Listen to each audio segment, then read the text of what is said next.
Colombia tiene costa sobre 2 océanos, más de 4.000 kilómetros lineales de costa y casi 1.000.000 de kilómetros cuadrados de territorio oceánico, el 45% del país, vecindad directa con el Canal de Panamá.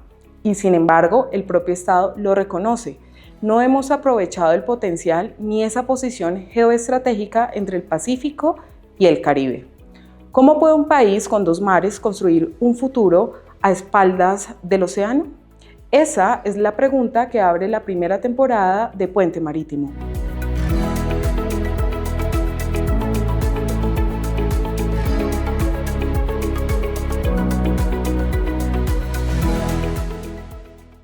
Bienvenidos a Puente Marítimo, el espacio donde OGACOL, el Observatorio de Gobernanza Adaptativa de Colombia, conecta lo que se decide en el interior del país con lo que se vive en la costa. De hecho, el observatorio se define como un puente entre el nivel nacional, regional y local, entre el Estado, la industria y la comunidad. Ese es su modelo de articulación y es también el nombre de este podcast. Este primer episodio se denomina Radar Marítimo, el lanzamiento del observatorio que articula el país, y lo vamos a dedicar a una sola pregunta, mirada desde 7 ángulos distintos. ¿Por qué Colombia no es un país marítimo? Para responderla traigo al consejo directivo completo de OGACOL. Para iniciar tenemos a Juan Francisco Herrera, vicealmirante de la Reserva, doctor en Desarrollo Sostenible, exdirector general marítimo y exgobernador del departamento Archipiélago de San Andrés, Providencia y Santa Catalina.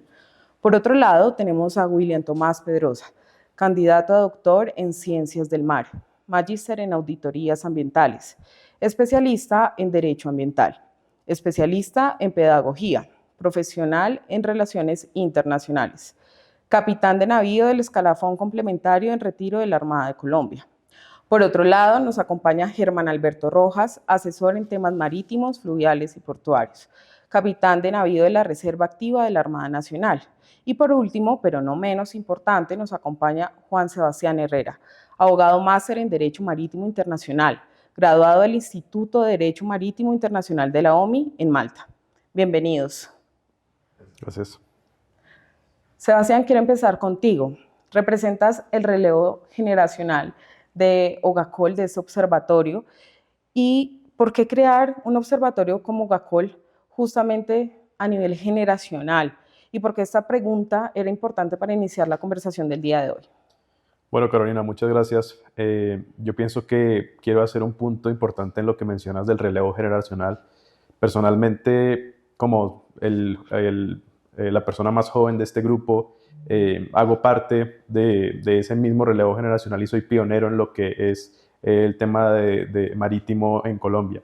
Realmente, si nos ponemos a ver y vemos hacia atrás cómo ha sido la historia de Colombia en los temas marítimos, Colombia ha sido un país centralista, es decir, mis generaciones anteriores no han podido realmente consolidar un país marítimo.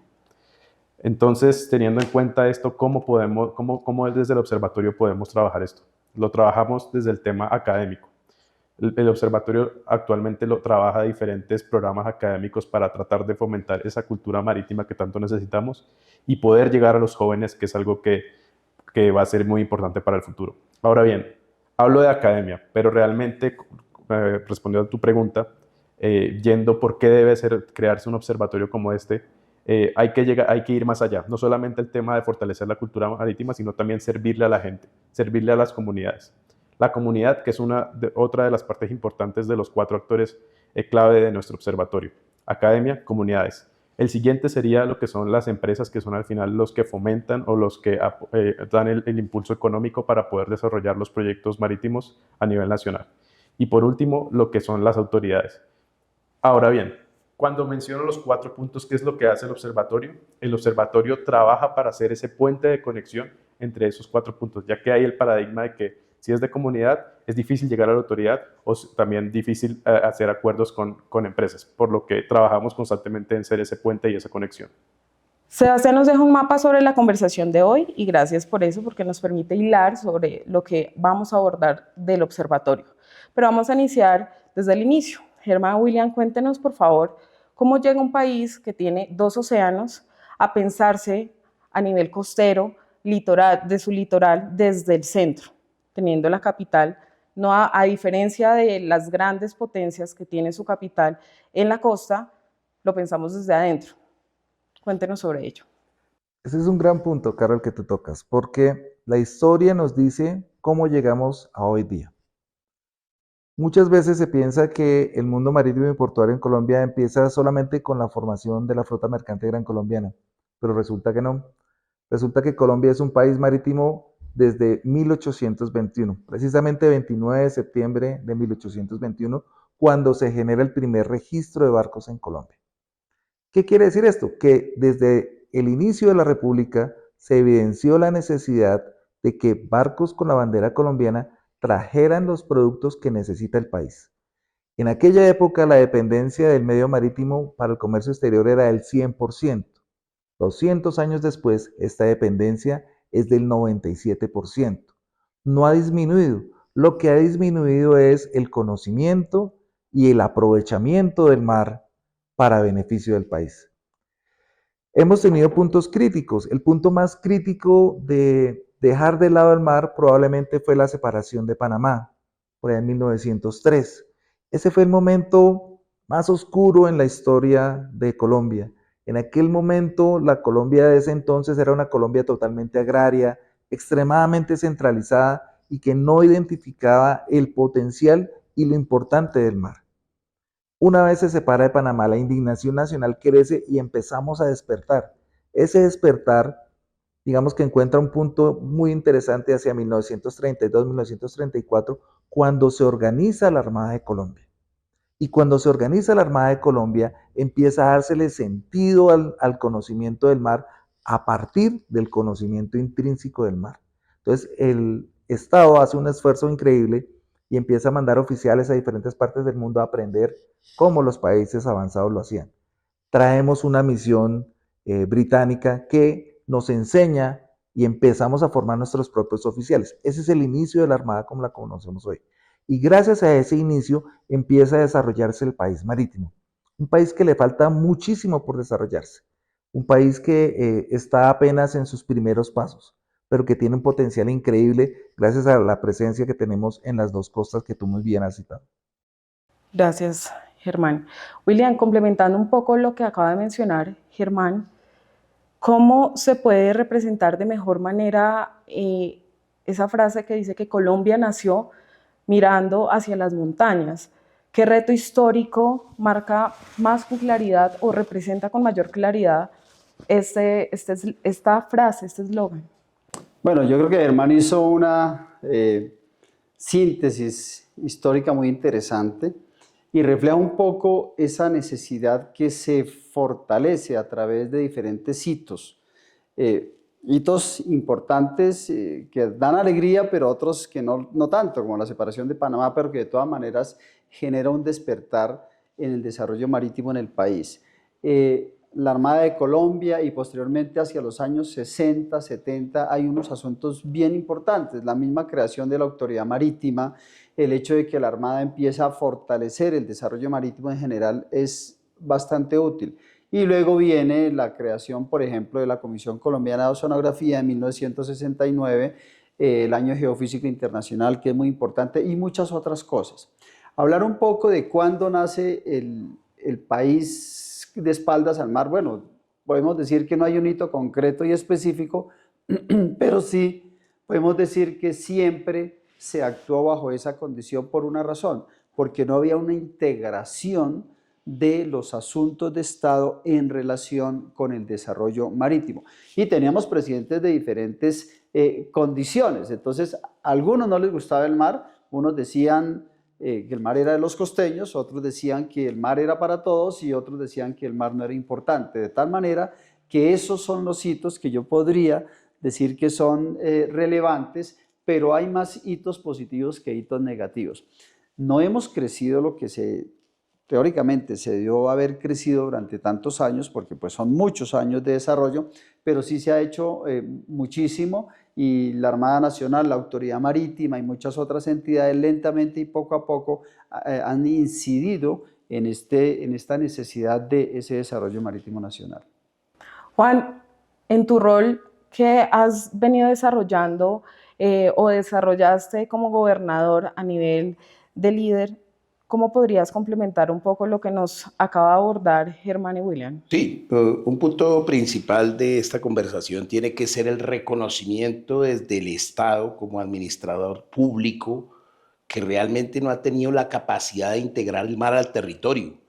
Basta con considerar dos hechos. Una constitución política de 1886, que cuando usted la ve, prácticamente se le olvidaba a uno que Colombia limitaba para ese momento y nos enseñaron por allá todavía en los años 70 que Colombia limitaba con 5 países.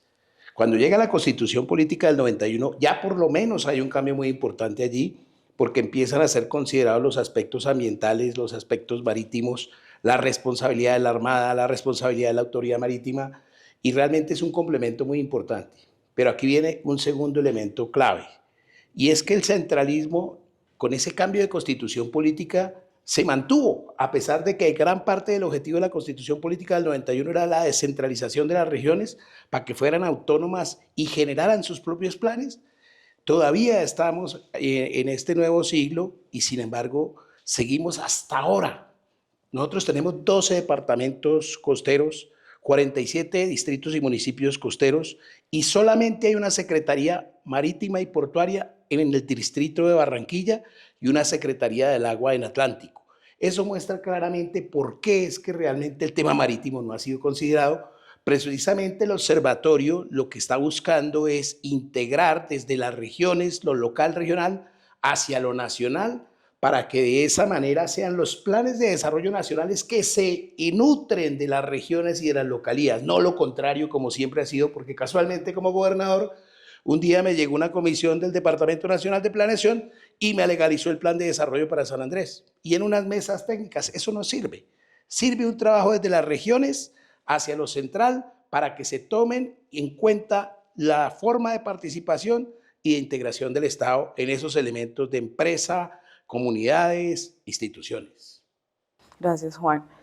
Y resumiendo un poco lo que los tres acaban de mencionar, si el punto de partida fue justamente donde se puso el poder, el camino de vuelta está entonces, o pasa más bien por la historia o por las instituciones que tenemos hoy. Germán. Pues como dije en la introducción de mi respuesta anterior, la historia nos muestra cómo llegamos acá. Las instituciones son las que definen hacia dónde vamos. Y lamentablemente en Colombia las responsabilidades marítimas se les han enviado o se han depositado exclusivamente en la Armada. Posteriormente de la Armada surge la autoridad marítima, se desprende de ella y empieza a erigirse como la autoridad que corresponde y de ahí empieza una serie de desarrollos dentro del organigrama del Estado que han permitido avanzarlo.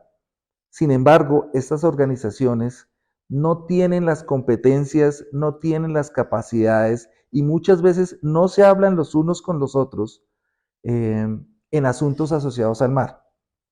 Un ejemplo que me encanta utilizar fue una demanda de un marinero de guardia de navegación y cuando llegó al Ministerio de Trabajo a poner su demanda, por demás que era justa, él le relata al inspector de trabajo que él prestaba guardia en el puente de navegación. Pues el funcionario no tenía el conocimiento y asumió que esta persona era un vigilante debajo de un puente peatonal o vehicular y que tenía que asociar esa legislación al problema que estaba sucediendo y no una persona que tenía la responsabilidad de cualquier cantidad de dinero y de personas que estaba transportando en ese momento. Esa desconexión, esa falta de políticas de Estado es uno de los factores que originó este observatorio. Como bien lo decía Sebas, nosotros buscamos generar unos puentes y unos vasos comunicantes entre esas dependencias, dentro de esas instancias del Estado, que muchas veces no se comunican entre sí. Buscamos ser el integrador de esa hélice de triple aspa que identificamos como comunidades, Estado y empresa. Hoy, con este primer podcast, buscamos hacer una cuarta hélice, las comunicaciones, como medio difusor de ese conocimiento y de esas posibilidades que tenemos y cómo tenemos la capacidad de poder integrar, hablar el mismo idioma de unos y de otros. El señor Almirante lo hablaba muy bien. Su experiencia como gobernador nos permite conocer intrínsecamente los temas de gobernanza. La experiencia que tenemos acumulada en el observatorio nos ha permitido interactuar con diferentes instancias del Estado y hablar los idiomas que se hablan. No siempre todas las instancias del Estado hablan el mismo idioma. Todos hablamos español, pero muchas veces no entendemos lo que queremos comunicar. Esa es una de las razones de ser de este observatorio, buscar servir como puente comunicante entre esas instancias que logren generar una sinergia que requiere el país. Entiendo. Juan, en esa misma línea, ¿qué faltaría para que la ley reconozca el ordenamiento marítimo con la misma claridad con la que se ejerce en el territorio continental? Claro, es que precisamente cuando nosotros hablamos de los tres componentes principales de un Estado, que es el ejecutivo, el legislativo y el judicial, pues nosotros estamos conversando acá de que es el ejecutivo al que le corresponde hacer estas políticas, pero también tengo que decirlo con mucha sinceridad. Nosotros hemos generado unas políticas, la política nacional ambiental, la política nacional de los espacios costeros, los océanos y los espacios costeros. Muchas veces el problema es que no leemos esos documentos. Hace 5 años se generó el COMPES 3990 del 2020, documento muy importante porque ese era el conector. Pero 5 años después puedo decir que no lo hemos logrado. ¿Y por qué razón? Precisamente es porque los alcaldes y los gobernadores de las zonas costeras son los que se tienen que empoderar de estos documentos de política y aplicarlas en su territorio.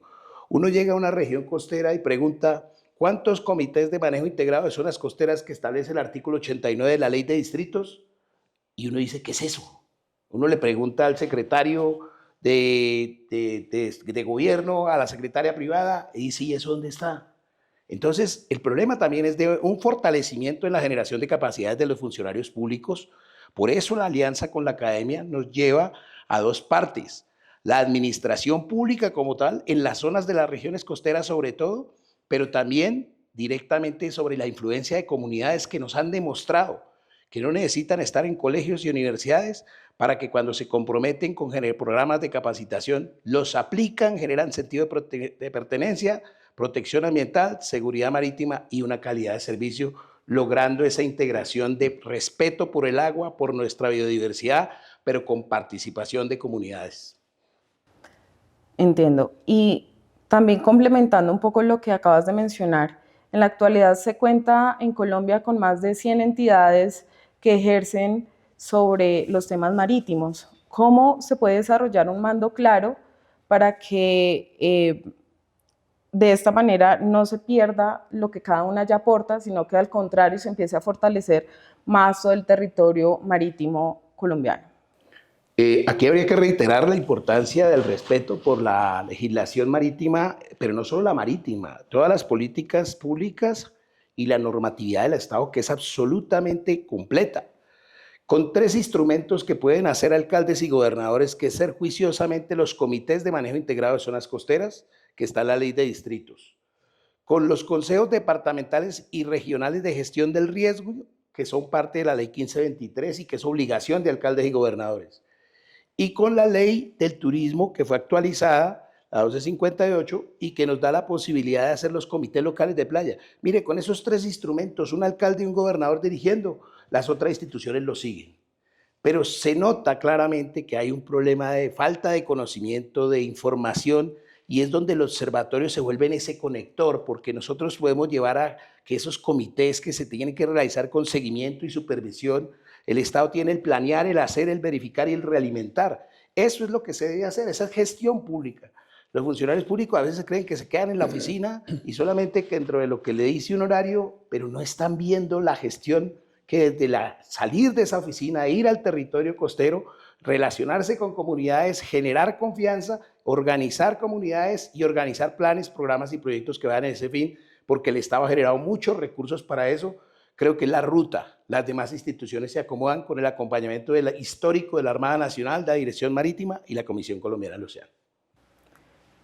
Ya que mencionamos a la Armada Nacional, ¿cómo poder generar más autonomía civil sobre la ciencia marina sin perder lo que ya la Armada ha construido, William?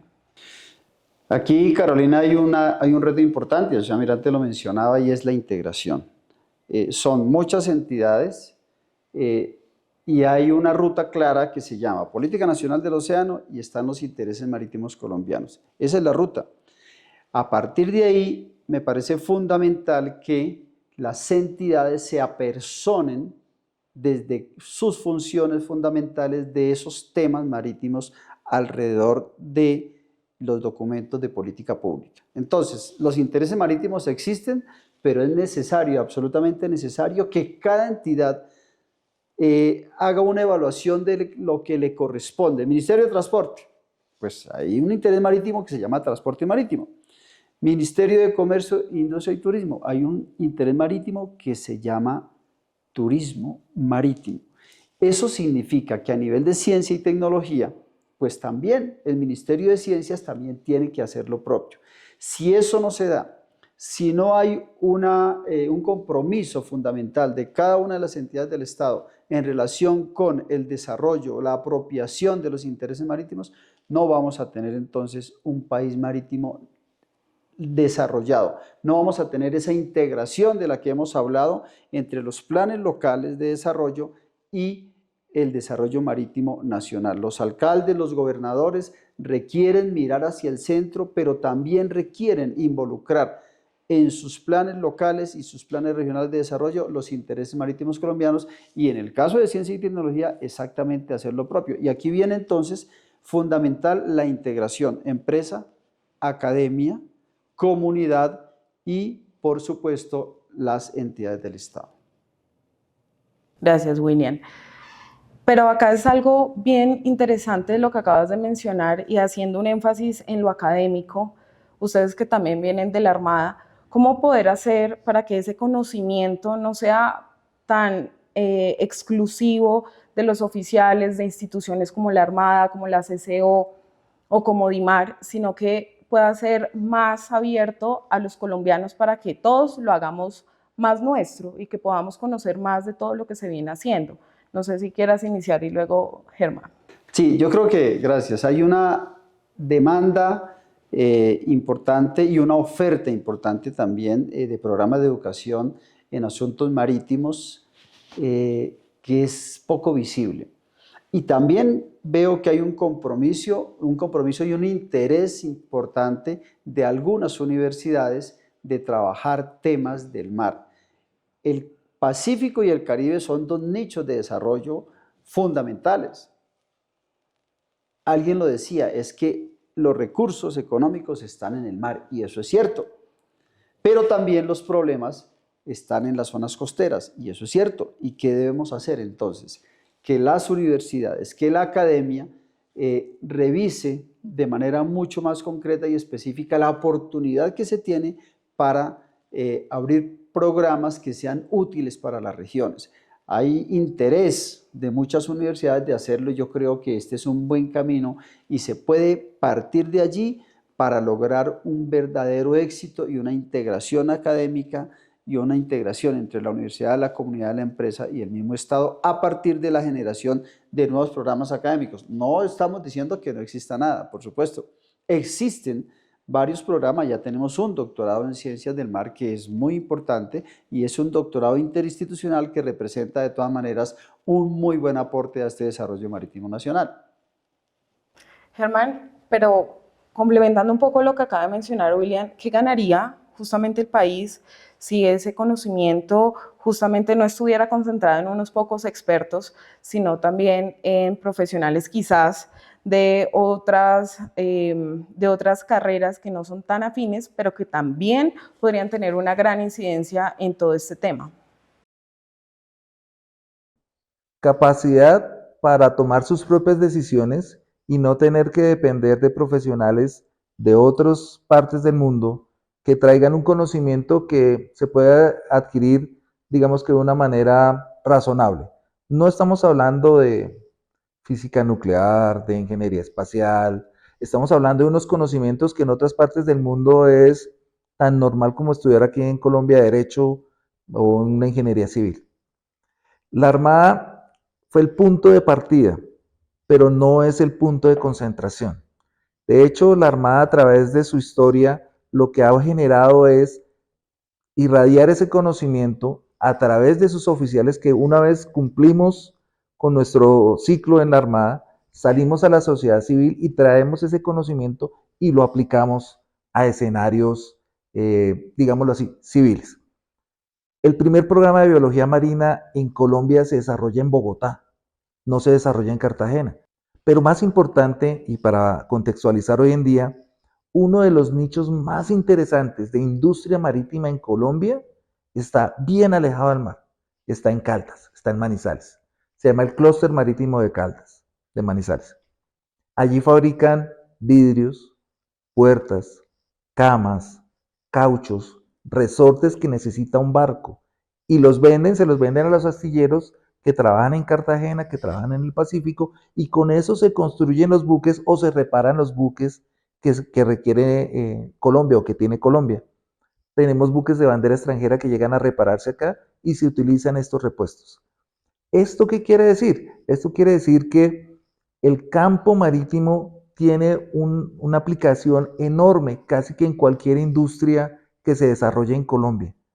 Ese es el otro punto que tratamos de trabajar nosotros como observatorio y es tratar de ayudarle a las empresas esas líneas de trabajo con las cuales pueden llegar a tener un nivel de participación en el mercado marítimo y en el mercado portuario.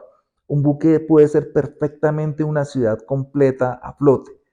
Un crucero lleva entre 3.500 y 5.000 personas. Ese es un municipio en Colombia completo de cierta categoría superior. Ese barco necesita repuestos, requiere mantenimiento, requiere una serie de equipos que se tienen que suministrar desde tierra. Eso es lo que yo llamo el ecosistema de industria marítima y portuaria alrededor de los puertos, que es uno de los puntos en los que menos se ha desarrollado Colombia.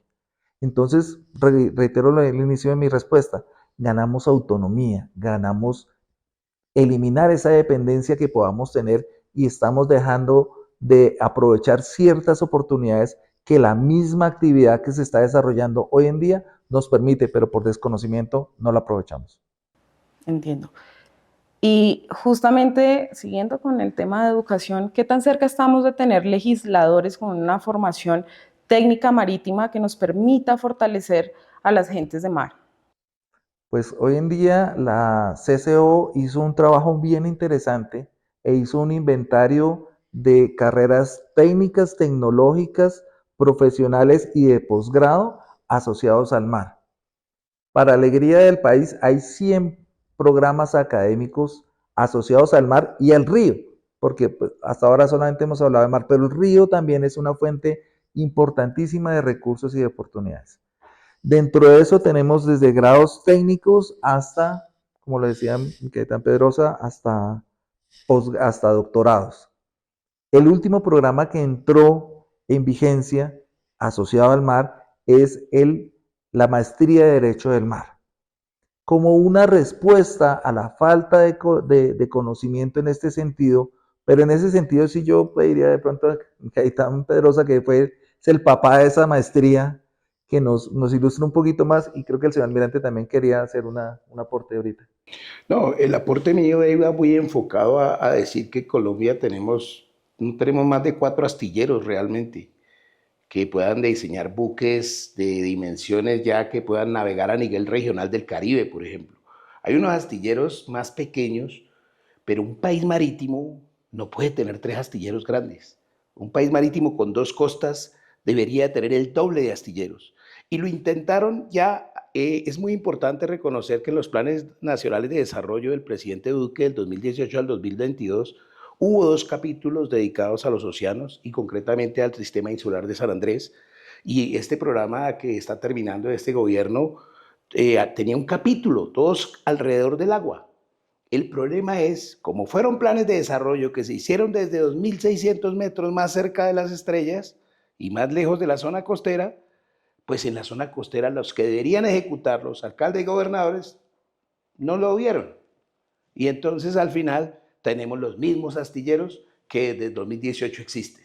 Porque ese era uno de los elementos de cuantificación. Por eso el observatorio lo que quiere hacer es cómo están avanzando las regiones en los temas marítimos. A ver, vamos a poder generar un buen astillero para Buenaventura con 3.5 metros de diferencias de marea. No es algo importante que podríamos llegar a tener desde ese aprovechamiento con los sistemas que hoy existen de poder hacer subidas de buques de gran calado en unos cuerpos de agua con unos sistemas que ya son autónomos y que prácticamente resuelven problemas y que nos toca llevar esos buques a otras partes. Entonces yo creo que es un momento muy importante de las regiones lo tienen claro, no tienen tan claro el cómo, porque por eso es que tenemos que generar las secretarías marítimas y portuarias, por eso tenemos que apoyar y soportar, robustecer mucho más la academia, pero yo sí creo que es muy importante que este programa de legislación que está haciendo la Escuela Naval Almirante Padilla y con un convenio, entiendo, William, con la Universidad de Puebla, se puede constituir en eso que Carolina decía sobre ese tema legislativo náutico que creo que puede ser muy importante. Entonces, no sé en esa parte cómo tú lo complementas. Sí, yo creo que hay una de las falencias generales que tenemos es que definitivamente hay mucha legislación, pero no está bien orientada la legislación. Debemos partir de un normograma de legislación marítima y aclarar qué corresponde a cada uno, pero además qué es necesario hacer. Yo hablaba de los intereses marítimos y 18 intereses marítimos, me decía un rector de una universidad, dan para hacer por lo menos 350 diplomados por la cantidad de temas. Y uno de los asuntos clave que es necesario empezar a revisar es la legislación marítima justamente. Esa maestría de la Escuela Naval con la Escuela Libre de Derecho de Puebla que se creó, me parece que es un punto de partida muy importante. La maestría es en Derecho Internacional del Mar y Marítimo, empezando porque es necesario definir qué es derecho del mar y qué es derecho marítimo. Una cosa es el derecho del mar, que son asuntos de Estado o entre Estados, y otra cosa es el derecho marítimo, que es asunto entre privados. Aquí interviene el buque, la carga, el contrato, el fletamento, el seguro, etc. Eso entonces es fundamental, es básico empezar a definir los asuntos y llamarlos por su nombre desde la misma perspectiva legal. Muchas normas, sí, pero tenemos que organizarlas. Tenemos que crear formación para personas en esos temas. Y Germán tocaba un tema bien interesante y es por qué tenemos que traer los operadores de dragas o por qué tenemos que traer del exterior los técnicos que reparan grúas, los que hacen espolones, etc. Aquí es necesario que lo hagamos en Colombia y para eso está entonces todo ese proceso que desde el observatorio nosotros podemos generar. Las universidades quieren hacer cosas, vuelvo y digo, pero requieren asesoría. Es indudable, es absolutamente indudable. Y aquí uno la academia con la legislación, porque si tenemos una legislación ordenada, robusta, concreta, la academia puede hacer muchas cosas, pero también el Estado puede trabajar, pero también la comunidad sabe a qué se puede dedicar, cuáles son sus oportunidades y cómo hacerse visible. Y la empresa privada, por supuesto, con una legislación robusta, concreta y específica, sabe a qué atenerse. Juan, ¿cuál ha sido esa evolución que ha tenido la Armada, la CCO y DIMAR desde la República que debería enorgullecer a todos los colombianos? Pues indiscutiblemente que nuestra Armada Nacional ha tenido un proceso, tanto DIMAR como la CCO, muy similar. ¿En qué sentido? En el fortalecimiento de capacidades de sus oficiales y de sus suboficiales e infantes de marina. A la par de eso, lo que significa ese campo tecnológico tan fundamental que hace que, por ejemplo, la Autoridad Marítima tenga una cantidad de redes de pronóstico meteomarino que, a pesar de ser tan robusta, nos jugó una mala pasada de todas maneras en el huracán de Iota, que en menos de 3 horas pasó de categoría 3 a categoría 5, algo realmente inusual. Pero también es cierto que veníamos de un huracán anterior que 8 días antes había dejado la pista lista para que éste llegara fortalecido. Entonces hay cosas, aspectos que, por ejemplo, con la innovación tecnológica, con lo que ha sido la infraestructura de equipamiento, de sistemas, el crecimiento impresionante y de verdad de orgullo de Colombia, de Cotecmar, que se da el gusto de hacer ya buques para otros países. Pero eso tiene que ser complementado. Por eso yo decía, Cotecmar es el gran resultado que desde la Armada Nacional se gestó, pero tiene que ser el papá de los astilleros para que esto se siga evolucionando. Y ahí es donde hay unas partes de zonas que nadie ocupa y donde el observatorio puede llegar precisamente para resolver. Pero que este país marítimo tenemos que ponerlo a producir desde lo que se da en el mar es muy importante. Llegar a ideas de conceptos en países que derivan gran parte de sus recursos, como Noruega del mar. Portugal tiene 500.000 kilómetros cuadrados contra 5 millones de kilómetros cuadrados de extensión marina. Y aquí nosotros nos asombramos porque íbamos a hacer una plataforma offshore que nos hubiera resuelto el problema de los colombianos por una serie de cosas que no tienen nada que ver con el desarrollo y lo que es la posibilidad de sostenibilidad de un Estado donde tenemos recursos inmensos en esos 928.000 kilómetros cuadrados. Eso hay que ponerlo a producir. Todo el tema offshore viene para Colombia. Tenemos que preparar gente que salga a navegar a 60 millas y quedarse allá 20 días. Y tenemos que tener capacidad de respuesta ante un incidente que se pueda presentar. Tenemos que proteger más a nuestros turistas en las zonas costeras. Se presentan muchos incidentes por falta de participación. ¿Y cómo la comunidad puede participar?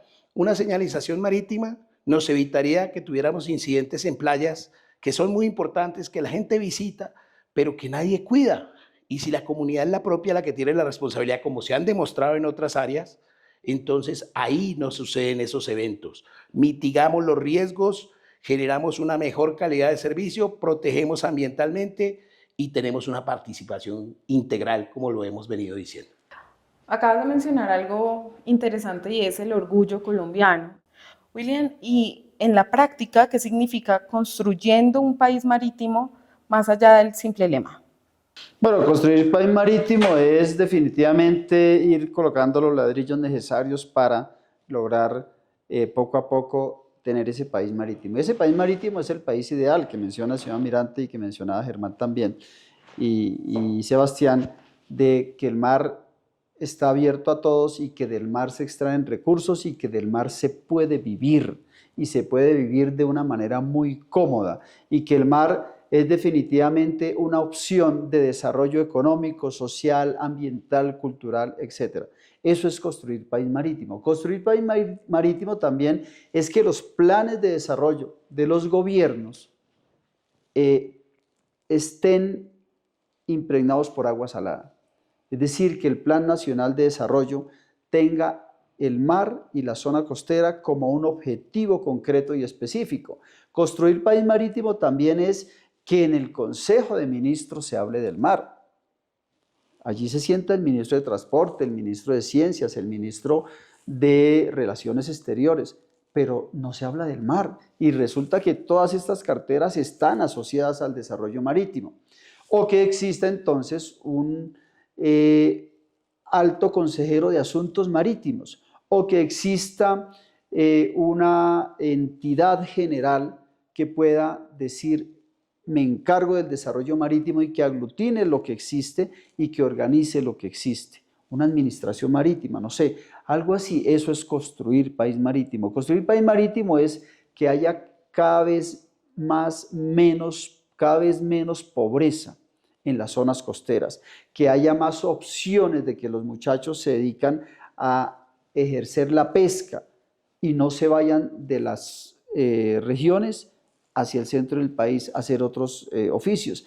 Construir país marítimo es que cada vez abanderemos más buques, que cada vez tengamos más programas académicos y que logremos entonces entender que el mar es un objetivo fundamental de desarrollo económico, social, cultural, ambiental, etc. Si instituciones como la Armada, como la CCO, e inclusive como DIMAR, ya vienen liderando este cambio, ¿qué aporte diferencial le da un observatorio como OGACOL a todo este trabajo que ya están haciendo? Iniciemos, William. Bueno, nosotros sumamos experiencia y sumamos caminos y sumamos oportunidades para que las entidades del Estado, para que las universidades, para que la comunidad, para que la empresa privada tenga entonces una buena oportunidad. Creo yo que el observatorio, y por eso se llama un observatorio de gobernanza adaptativa, justamente lo que pretende es que haya gobernanza marítima, que haya oportunidad en el los asuntos marítimos, portuarios, fluviales, del litoral, en fin, y que sea visible las tareas que se pueden realizar allí. Ese es, digamos, el aporte general que nosotros podríamos hacer. Es que los conectores de lo que pasa en un nivel local de administración pública muchas veces no coinciden, ni siquiera a veces con los de la propia gobernación, o sea, con lo regional. Entonces, imagínense lo que pasa con lo nacional a veces. Cuando tenemos esa falta de integración del Ejecutivo en esos tres niveles, hay muchos bloqueos para poder avanzar. Si nosotros como observatorio tenemos conocimiento, tenemos experiencia, sabemos lo que hay que hacer, sabemos con qué comunidades interactuamos, porque es que todos los que estamos acá vivimos es todo el tiempo en la costa, pero haciendo programas, planes, proyectos y desarrollando pues, progreso para el país.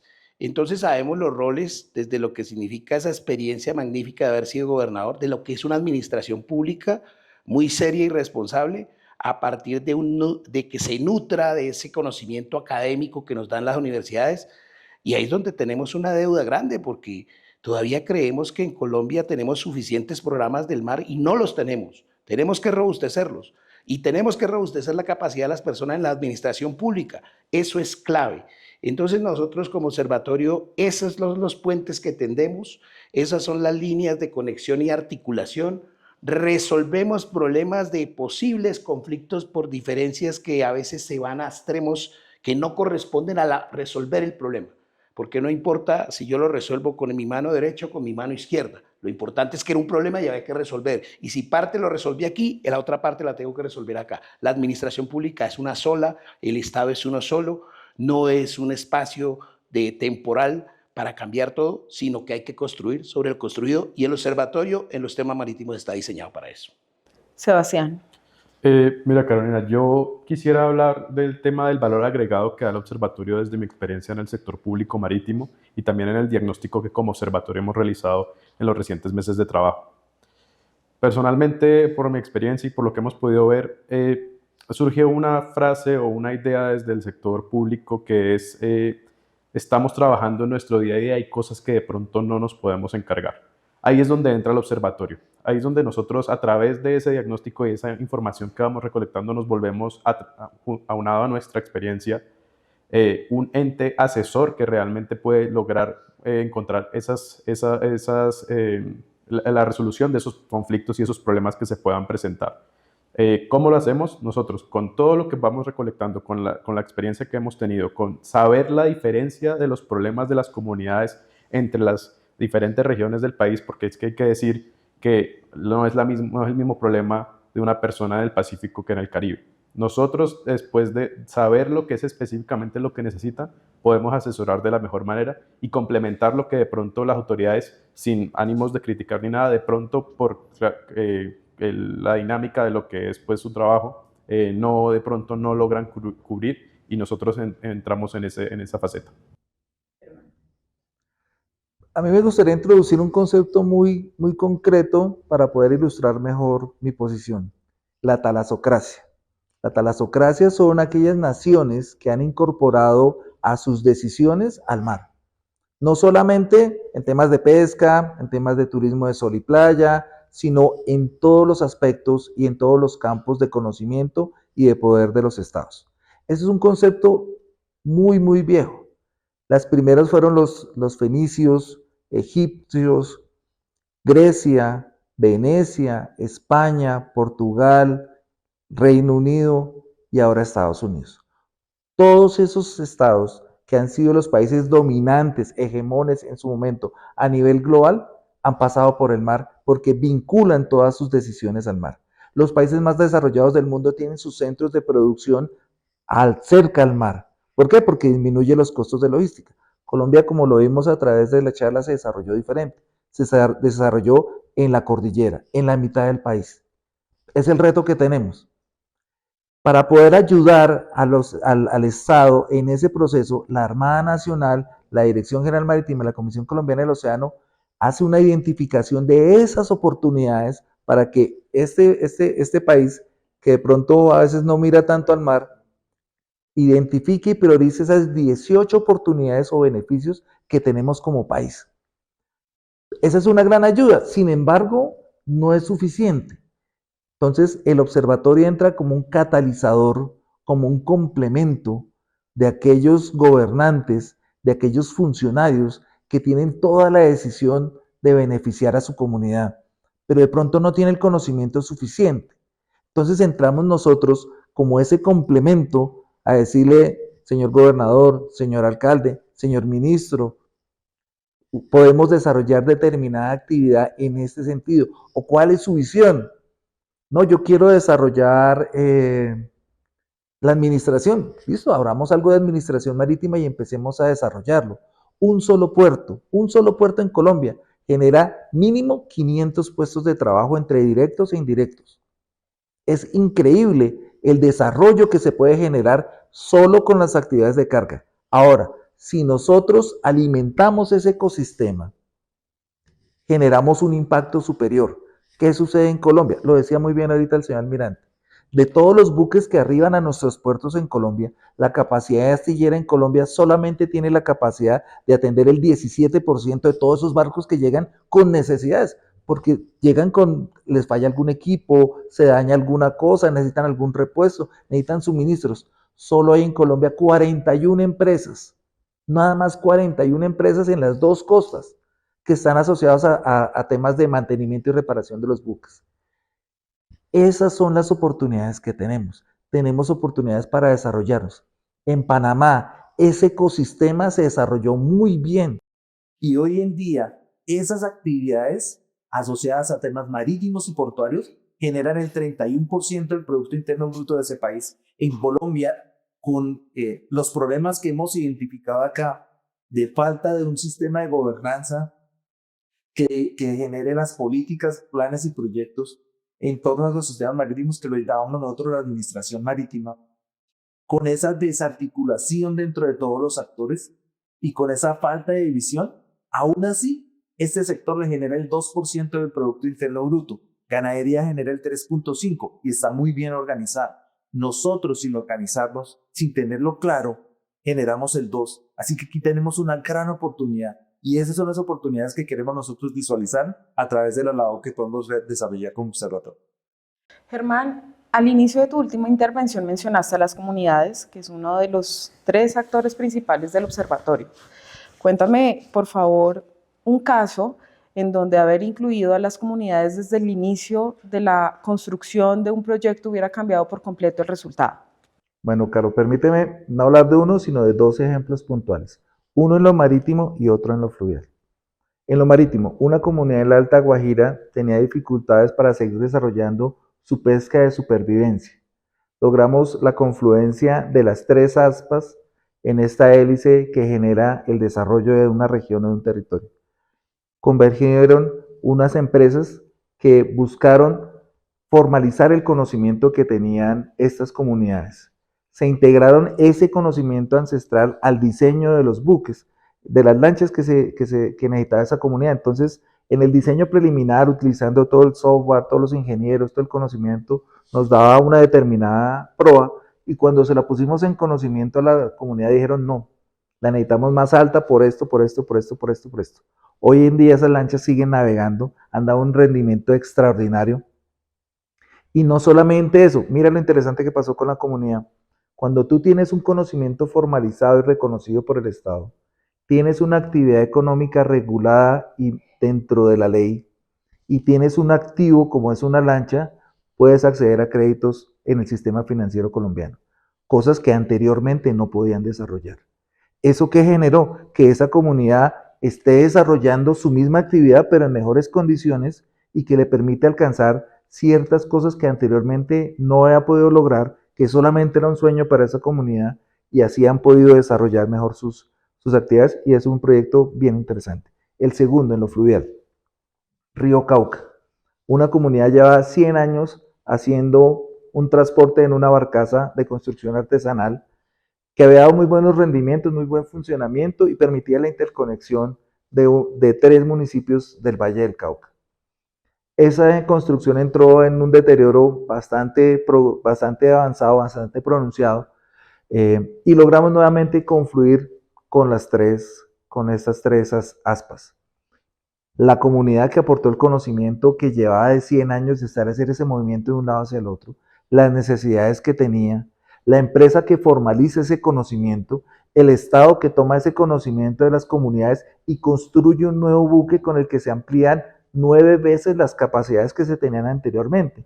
La embarcación de construcción artesanal lograba transportar 3 toneladas de carga. Esta nueva embarcación logra transportar 26. Una mejora ostensible para la comunidad. Y lo mejor de todo, al lograr esa confluencia, logramos que el costo fuera cero.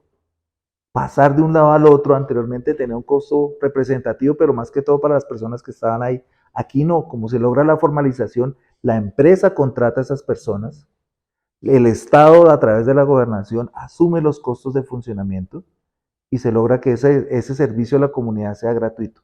Esos son 2 ejemplos que tengo, pero estoy seguro que el señor almirante tiene una experiencia más que es bastante interesante dentro de su devenir y que ha trabajado el señor almirante de primera mano.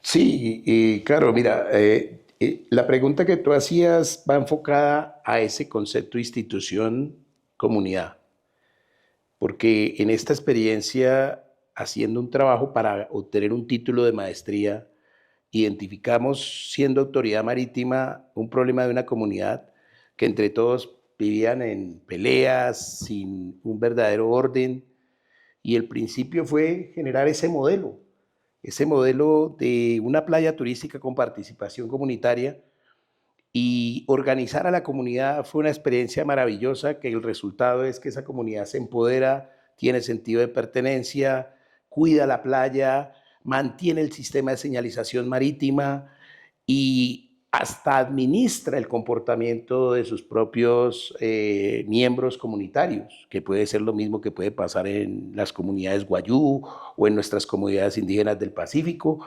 pero con acompañamiento institucional. Cuando el proceso se termina, tenemos una comunidad que sigue organizada, las instituciones a veces no tienen el mismo estándar, bajan su colaboración, pero la comunidad sigue organizada. Y es un modelo porque durante la pandemia pudimos ver cómo cuando se volvió a activar las playas por una necesidad de todas las comunidades sentían su responsabilidad de tener que cumplir con los protocolos. Los propios turistas tuvieron que aprender a utilizar las redes, que creo que hoy todo el mundo las sabe utilizar, para inscribirse y poder ir a la playa. Yo creo que hay un ejemplo muy bonito de cómo hay una alianza empresarial con la comunidad y particularmente en Santa Marta eso fue un resultado maravilloso que creo que ese es el camino. ¿Cuál no es el camino? Cuando empezamos a hablar con quienes no son. En Cartagena, en un proyecto muy importante de recuperación de línea de costa, se habló con un consejo comunitario que quedaba en un sector distinto a donde iba a ser afectado.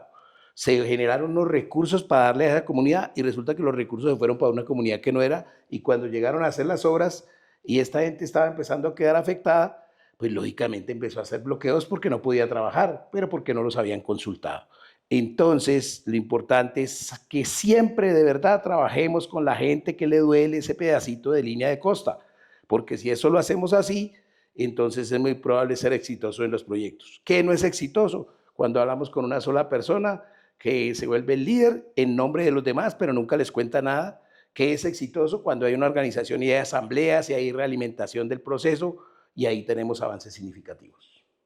Hilando un poco más fino de lo que acabas de mencionar, el COMPES 3990 ya habla de gobernanza interinstitucional. ¿Qué se puede hacer para que eso pase del papel a la práctica? Pues indiscutiblemente que el primer elemento que hay que tener claro es cómo quienes son parte de la gobernabilidad del Estado entienden y aplican el concepto de gobernanza. Porque definitivamente, sin dudarlo, si la institucionalidad siempre lidera a una de las 100 instituciones, mire, es que aquí no se trata de quién es el protagonista, se trata de quién tiene la determinación de hacer algo diferente como institución. Si esa institución lidera, las demás se acogen. ¿Y qué es lo que hemos visto? Que una comunidad respeta ese proceso y avanzan con determinación. Entonces, en el COMPES 3990 se habla mucho de la gobernanza interinstitucional por esas zonas grises y vacíos que hoy el observatorio existe porque a pesar de que existan 100 instituciones, ese día que hablaba Sebastián los absorbe y sin embargo los proyectos siguen y se necesita estar haciendo gestión de que se muevan. Y esta es la forma como el observatorio logra cubrir esos espacios. La Comisión Colombiana del Océano tiene una fortaleza importante normativa que sin embargo también queda limitada porque no tiene un alcance regional, local, que nosotros podemos darle. Entonces se fortalece mucho la CCO. La CCO tiene el estándar de lo que significa el ejecutivo en el nivel central nacional, y eso es demasiado importante porque allí es donde se generan muchos programas, proyectos y planes que pueden ir directamente en esas regiones y que nosotros podemos complementar. ¿Y quiénes son los beneficiados? Pues a quien les duele el territorio, que es esas comunidades, esos indígenas y quienes están allí para tratar de buscar equilibrio entre ese respeto por la ancestralidad, por la cosmovisión que siempre tuvieron, pero también por entender que hay un Estado que se mueve y que al cual hay que hacer un proceso donde qué es más importante, el impacto o el beneficio, y que se logre siempre que sea mayor el beneficio con sostenibilidad. Germán. Yo quisiera complementar un poquito la respuesta del señor almirante. El COMPES 3990 es una gran política. La dificultad que tiene es que desde algunos segmentos del Estado la identifican con un gobierno determinado y ahí es donde no avanzamos. Colombia se caracteriza por no tener políticas de Estado, que independientemente de la orilla política que llegue al poder, siga esa misma línea. Un gran ejemplo, Estados Unidos, para temas de cabotaje, es decir, de transporte de la carga dentro de su propio país, tiene algo que se llama el Acta Jones. Es viejísima, es como de 1800 algo. Independientemente si es republicano, si es demócrata, todos los gobiernos mantienen esa misma línea. Colombia adolece de líneas de políticas en ese sentido. Para ilustrarlo más fácilmente, en un equipo de fútbol, si cada año cambiamos nosotros el entrenador, pues va a cambiar la formación, la táctica, la forma como se juega y probablemente el equipo no va a lograr los resultados que aspira su consejo administrativo, su consejo directivo y los hinchas. Lo mismo sucede con Colombia. Cambiar de política marítima cada 4 años no nos permite avanzar, en ocasiones nos hace retroceder. Entiendo, muchas gracias. Sebastián, a nivel de tratados internacionales, ¿cuál es el diagnóstico hoy de Colombia y qué temas tenemos pendientes a futuro en los que debamos prestar atención?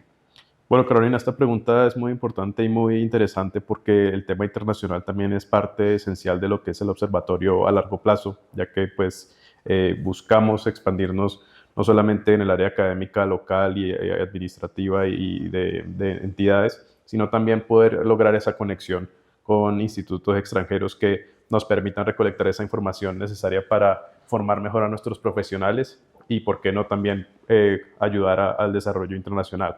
Ahora, una vez dicho esto y para responder más la pregunta, tengo que primero hablar ya de como un contexto de pues todo el tema de convenios internacionales, de instrumentos internacionales, de que por ejemplo es la Organización Marítima Internacional, que al final es la que regula todo esto. Yo creo que es primordial mencionar algo que el capitán Pedroso mencionó antes, que es la diferencia entre derecho marítimo y derecho del mar. Cuando hablamos, por ejemplo, de convenios internacionales de la OMI, nos vamos más a lo que es el tema de derecho marítimo y al tema comercial. Hay que hablar ahí de pronto de temas específicos de lo que tratan estos instrumentos, que van más relacionados a temas, por ejemplo, de contaminación, medio ambiente, navegación, seguridad y también derechos para los propios pues marinos. Dicho esto, hay que hablar de que Colombia, por ejemplo, y ya de pronto a diferencia de antes, ya dándole más valor también a lo que ha hecho la autoridad marítima, ha llevado una agenda legislativa en cuanto al progreso de nuestros instrumentos internacionales y su ratificación. Hay que decir que Colombia, por lo menos, ha podido ratificar instrumentos clave como son, por ejemplo, el MARPOL, el SOLAS o el STCW, que tratan todos estos temas de contaminación, de gente de mar y pues todo lo que tiene que ver la seguridad en el buque. ¿Por qué es importante todo esto y por qué es importante que Colombia lo haya ratificado? Porque tenemos participación internacional y colaboramos en un concepto que a mí como abogado me gusta mucho, que es la seguridad jurídica y el tema de uniformidad, porque así internacionalmente el transporte marítimo se vuelve seguro y comparándolo como es, por ejemplo, el tema de un inversor, pues ve seguridad en el país y invertir para ese país. Es decir, el dueño de un buque dice, bueno, este país tiene las regulaciones necesarias y puedo llevar mi buque allá. Si hablamos de pronto en retos de lo que son convenios internacionales e instrumentos, Actualmente la agenda legislativa, por ejemplo, de lo que es de la autoridad marítima en el Congreso para ratificar nuevos convenios, habla, por ejemplo, de algunos convenios interesantes como el convenio de Nairobi para el tema de remoción de naufragios en aguas internacionales, o por ejemplo el de Bunkers, que es el convenio para responsabilidad en derrame de hidrocarburos de combustibles de buques. Y personalmente hay dos convenios que no hemos ratificado que también me parecen muy interesantes, que puede ser el MLC 2006, que es un convenio que habla, que no es de la OMI como tal, sino de la Organización Internacional del Trabajo, que habla de esos derechos específicos o regulaciones para la gente de mar, que es totalmente diferente a cualquier trabajador. Y por otro lado, pues tenemos también lo que es el tema de, pues en general, de todas estas regulaciones que nos permiten tener esa uniformidad. Entonces, dicho esto, bueno, un último tratado que también me gustaría hablar, el convenio de limitación de responsabilidad de reclamaciones marítimas, que pues en mi concepto es un tema clave también si queremos ver más allá como país marítimo en cuanto a la capacidad de carga que tenemos. Pero teniendo en cuenta que tenemos los más importantes actualmente, Colombia debe seguir fortaleciendo eso para seguir estando presente en la Organización Marítima Internacional. Gracias, Sebastián. Bueno, para cerrar, quiero hacerles la misma pregunta a los cuatro y que cada uno lo pueda resumir de una manera de lo que hablamos a lo largo del día de hoy, y es, si en los próximos 5 años Colombia lograra una sola cosa para dejarle de dar la espalda al mar, ¿cuál sería? William. Bueno, yo creo que sería que todos los colombianos viésemos el mar como una opción de desarrollo. Que nos quitáramos o elimináramos paradigmas que el mar es solamente turismo de sol y playa o que el mar solamente es para cruceros. No, el mar es una opción de desarrollo económico, social, cultural, etcétera, para los colombianos. Si eso pasa en 5 años, es porque se han alineado muchísimos otros factores como Estado, como academia, como sociedad y como comunidad, y se ha visualizado que el mar de verdad cumple un papel fundamental, no solamente desde la perspectiva económica, sino también desde la perspectiva estratégica. Es muy importante, y esto tal vez como resumen, al mar hay que verlo también como un asunto de Estado, y un asunto de Estado en donde la visión estratégica es saludable para Colombia. Y lo digo por una razón simple, y es la defensa de la integridad del territorio marítimo colombiano. Todos sabemos lo que pasó en la Corte Internacional de Justicia en el año 2012 y posteriores fallos. Y esto no le puede volver a pasar a Colombia. Si tenemos esa claridad, si tenemos esa cultura y si estamos alineados todos, creo que hemos hecho una buena tarea y creo que en 5 años vemos el mar distinto, pero los colombianos tenemos mucho más recursos que son desde el mar para el desarrollo interno del país y por supuesto para el desarrollo de las comunidades. Indiscutiblemente que logremos pasar de esa transición a esa transformación de la administración pública, donde las regiones y las localidades son las que nutren el Plan Nacional de Desarrollo y verdaderamente allí se dan los programas, planes y proyectos de estas regiones y estas localidades inmersos en un Plan Nacional de Desarrollo, porque eso permite que aquí los 3 elementos fundamentales se alineen. Un empresariado que tiene toda la voluntad de apoyar comunidades, pero con claridad. Unas comunidades que cuando se organizan verdaderamente son partícipes de la toma de decisiones y también van haciendo parte de esos programas, planes y proyectos. Y unas instituciones locales y regionales fortalecidas con secretarías marítimas y portuarias que son las que visionan cuál es la condición de futuro de ese territorio marino costero. Porque es que hacerlo a 2.600 metros más cerca de las estrellas definitivamente está fuera de lugar. Lo que está en el lugar correcto es lo que desde la región, desde la costa, se nutre para que realmente esos planes sean muy enfocados en un alineamiento, en una sincronización, en una armonización, y cada vez los colombianos entendamos que el mar puede ser más grande de lo que realmente en este momento lo vemos. Gracias, Juan. Sebastián. Hoy hemos enfatizado mucho en lo que es el tema de la cultura marítima. Un logro al que podríamos llegar en el corto plazo es el tema de poder llegar a las universidades más importantes del país.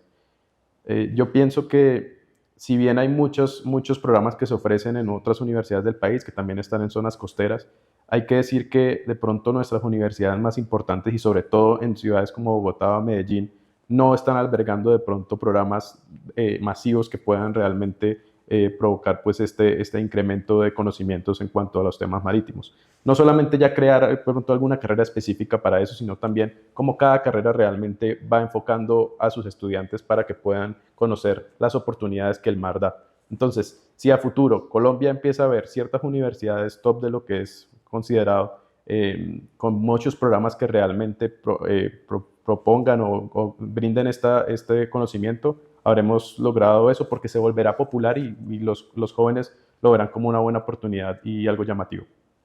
Gracias, Sebastián. Germán. Pues como lo presenté en mis dos ejemplos anteriores, cuando se logra esa alianza entre Estado, comunidades y empresas, se logra generar los efectos deseados y se logra propulsar el país hacia los objetivos que se plantean. Para mí, si se pudiera generar algo en los próximos 5 años, sería ese punto de convergencia de esas tres partes. El Estado como un todo, consciente de las responsabilidades que tiene enfocadas hacia el mar, las comunidades marítimas que puedan aportar su conocimiento y presentar las necesidades que tienen como comunidad, y las partes interesadas a manera de empresas que sean las que están interesadas en aportar los recursos que tienen, humanos, técnicos o financieros, para poder hacer lograr eso. Esa convergencia en esos 3 puntos, yo la denomino y la denominamos acá Administración Marítima Colombiana, que es algo que se adolece en Colombia para que genere esas políticas de Estado que nos permitan a nosotros seguir como una carta de navegación en un rumbo bastante seguro. Empezamos con una pregunta: ¿por qué Colombia no es un país marítimo visto desde 7 dimensiones? La historia, el centralismo, la experticia, las instituciones, la gobernanza, la cultura y el derecho internacional. Vimos que ninguna causa actúa sola, se retroalimentan entre sí. También vimos que ese círculo se puede romper, y es ahí donde OGACOL, el Observatorio de Gobernanza Adaptativa de Colombia, decide pararse, en la articulación entre todas estas dimensiones. Si usted representa al Estado, este es el espacio para encontrar un aliado técnico que traduzca política pública en gobernanza sobre el territorio marítimo. Si por el contrario usted representa a la empresa privada, en OGACOL hay un puente hacia proyectos portuarios, marítimos y costeros más sostenibles y con menos riesgo social y regulatorio. Y si para finalizar usted representa una comunidad costera o ribereña, OGACOL quiere ser el lugar donde la voz llega a las decisiones que hoy se toman sin ustedes. Le invitamos a descubrir el universo marítimo y manténgase informado en ogacol.com, donde además puede suscribirse y escribirnos a través de nuestro boletín marítimo. Bueno, muchas gracias a los 4 por abrir este nuevo espacio para que la población conozca más de Colombia, de su territorio marítimo, de todas las oportunidades también del sector. Nos veremos en un nuevo espacio de Puente Marítimo. Muchas gracias.